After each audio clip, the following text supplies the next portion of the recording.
everyone, we're going to determine the limit of each of these sequences, and we'll get started. So the first thing we're going to do is take the limit as n approaches or tends to large, to get bigger and bigger, of 3n over divided by 7n plus 5. And what we're going to merely do is divide each of our terms by n. So if I divide my numerator by n, I get 3. Divide my 7n divided by n is just 7. Then you have plus 5 over n.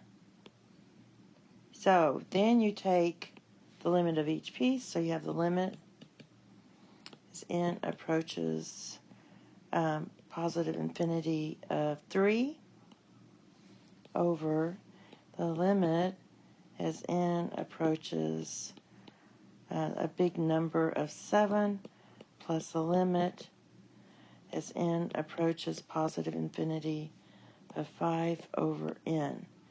So when you take this, the limit of a constant, excuse me, is just 3, and the limit as n gets large of another constant, 7, is that.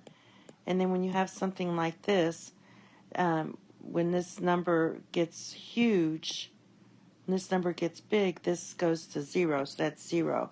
So when you simplify this, it's going to be 3 over 7. And that's your final answer. And the other one that we're going to do is very similar.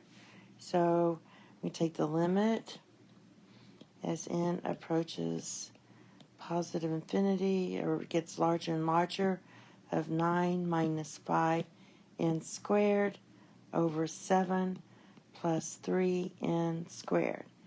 And now what I'm going to do is take the limit of the same thing, but I'm going to divide each term by n squared.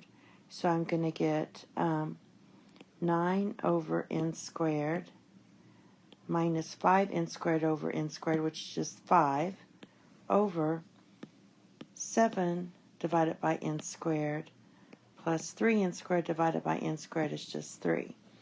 And then we're going to break this down. The limit as n approaches positive infinity of 9 over n squared minus the limit as n approaches positive infinity of negative, or we can just put 5 because I already put the negative here, divided by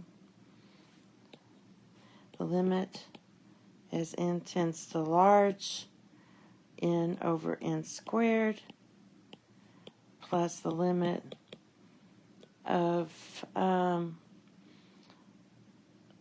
n tends to large, positive, of 3.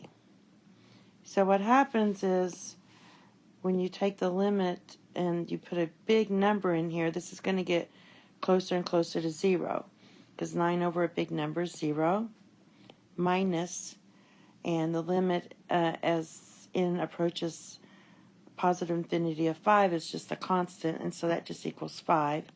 Same thing happens in the denominator.